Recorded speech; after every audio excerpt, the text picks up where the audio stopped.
hereby call to order the February 2060 meeting of the Central Rivers Farm Shed. You've all seen the agenda. Any additions? Yes, Mr. Chairman, I'd like to add some discussion on the new farmer recruitment program. All right, we can fit that in right after the news from the front lines of the corn people battles. Anything else? No? All right, well, let's start with an update on the school lunch program. Gina, what do you have for us? Well, I wish I had good news for you, but I think things have taken a turn for the worst. Not only has the federal government replaced the menu with nothing but corn-based products, but they're also requiring schools to apprehend students who bring in illicit vegetables from outside the federal commodity program.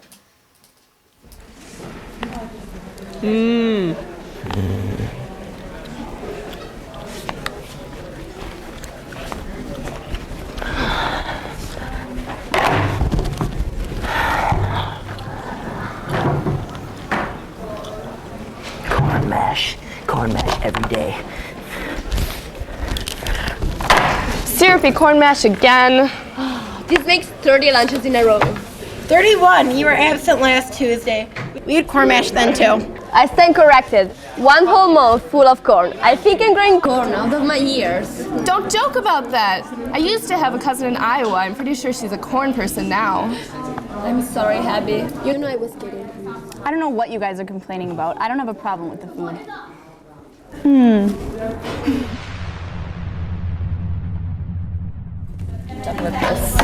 Hey, Hannah, I really like your new fingernails color.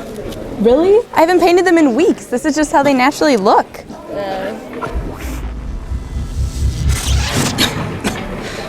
My dad tells me they used to serve soy burgers for lunch. Ew, guys, this is too gross. I'm gonna go dump my tray. I love this stuff. You're bizarre. Hey guys. Sorry, how's it going? Corny as usual. Hey, what you got there in the bag? Is this soy burgers? No, something better. It's gonna change all the corn. Better than soy burgers? Yeah. My dad, he's been growing some carrots in his garden at home. Dude, you could get expelled for that. Or worse. Well, that won't happen, because not only are you telling me, right? Well, that depends. On... How generous you are with your carrots. Well, lucky for all of you, I have 10 carrots.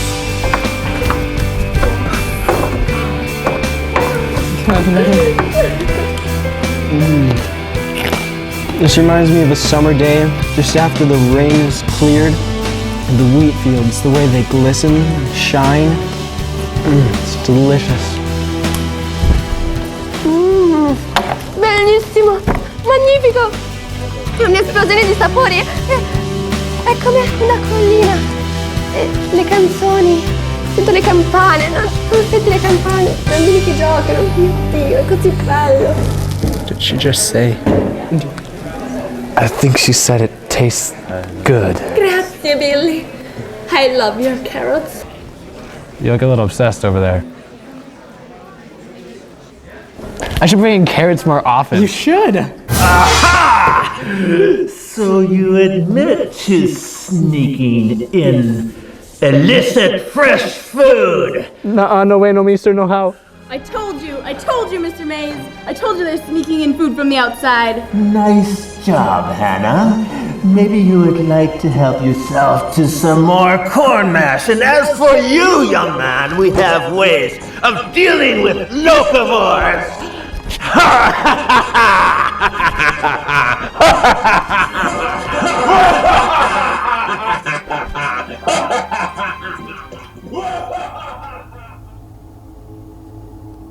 That's the last we know about Rivers' grandson. We're trying to find out what they're doing with him and the other captured students. Do you think they're sending him to Iowa? It's worse.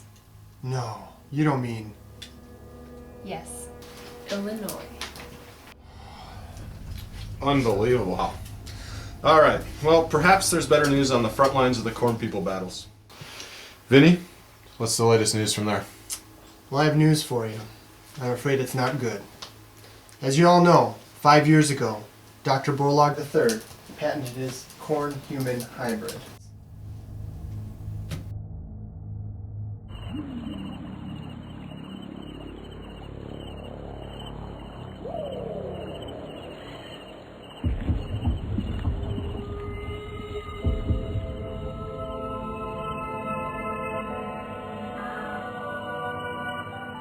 In the year 2055, working in a clandestine laboratory outside of Cedar Rapids, Dr. Borlaug was attempting to create the next generation of supercorn, immune to all diseases, able to ward off all pests, and capable of secreting chemicals from its rootstock that would prevent all other plants from growing near it. No one knows exactly what happened in that laboratory, but through some stroke of genius, an entirely new plant was created. My precious plants, you are the secret to saving humanity. Your countless calories make hunger a distant memory. With my genetic tinkering, you will be more powerful than ever. You know, Dr. Borlaug, we could take this project one more step further. Further? Beyond a super-powerful, self-watering, fungi-fighting, weed-whacking, bug-zapping megacorn? How much further could we go? Well, since you ask, it seems to me that the process you are perfecting is perhaps a bit inefficient. Inefficient? You must be joking, Colonel. We've managed to develop a corn that grows at a density of 5 stalks per square feet. That translates to 40,000 bushels of corn per acre.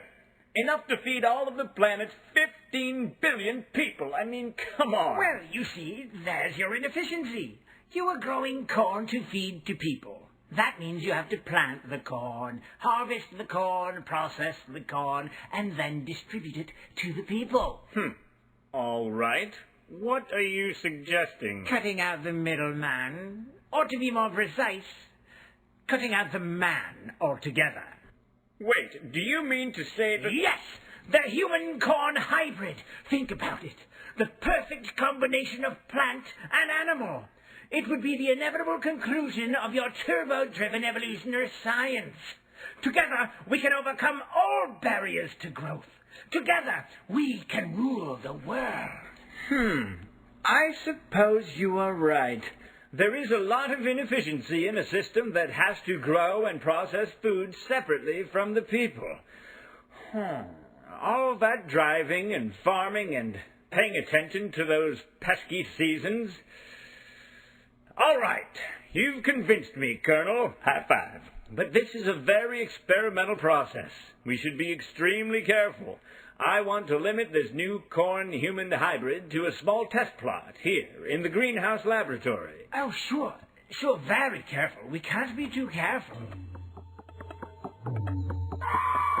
But the corn had other plans in mind.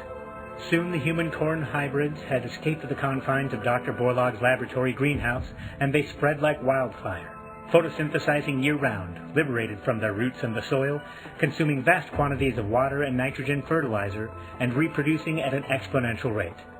Now, only 5 years later, the corn people have come to dominate nearly all of Iowa, Illinois, and Nebraska. In Wisconsin, the only thing holding them off is a small band of farmers in the driftless region, who use the many hills and narrow valleys to their advantage in warding off the invading hordes. The battles are at times fierce, with each side developing new and more devious methods to thwart their enemy. The number of farmers, however, is shrinking, while the number of corn people only seems to increase.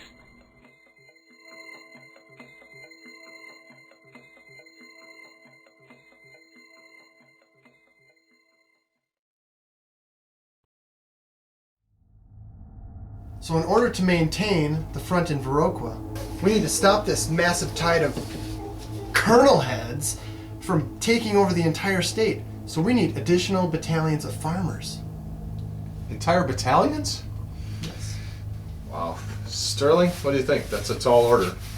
An entire battalion? I mean, we have to have farmers left to feed the people that are here. I mean, farming is not something you learn overnight. We've got to develop these people. It's a craft, it's a skill, it's a knowledge base.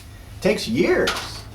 And so we can't just give that up. I mean, I don't see how. If we look back, let me show you here. I mean, if we go back to 2010, back in 2010, we had 20 farmers. We only had 20 in 2010. Did I say 20?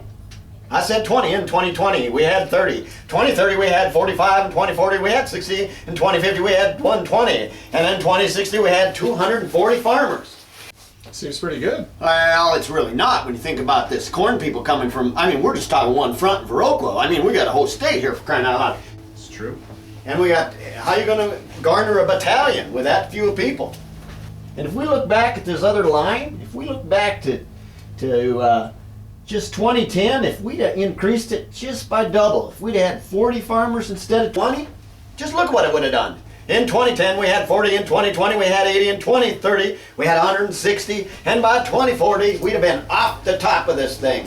That Borlaug would have never even had a chance to create some sort of Cabbage Patch Kid or whatever it was. So what you're saying is if we just started out with more farmers back in 2010 and grown faster, we wouldn't have the issue that we have today. Exactly. I don't know, guys. This situation seems hopeless. It's not hopeless. Well, what can we do? Well, I don't know if you can do it or any of us individually, but there's got to be a way that we can go back in time. And if we just went back to 2010 and we doubled this number, we would have a problem right now. So you're saying we have to go back in time? Exactly. I don't know. I think the situation seems hopeless. It's not hopeless. Hopeless. Are you expecting somebody? No. I'll go see who it is. Who are you? I am Dr. Borlaug III. The Dr. Borlaug? The Dr. Borlaug III. May I come in? Well, things are looking pretty hopeless in here. You might as well come in and join the misery.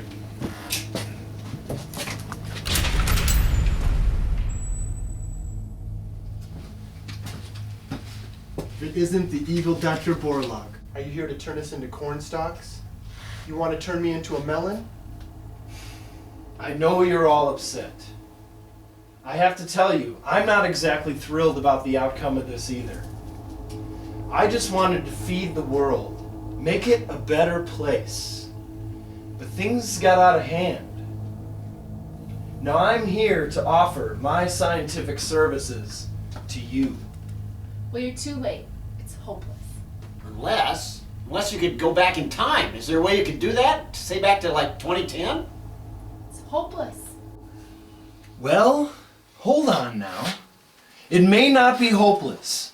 Just before the corn people broke free from the greenhouses and destroyed my lab, I was developing a new seed, the future Loom seed, that could travel through time. That's it! A time-traveling messenger seed that travels back to the year 2010, lets the people know at that time what they need to do to avert disaster. Well, let's do it before it's even more hopeless. I make a motion we adjourn this meeting. All right. A second. Second? Any objections? All in favor? Aye. Aye. All right, let's do it. Meeting adjourned.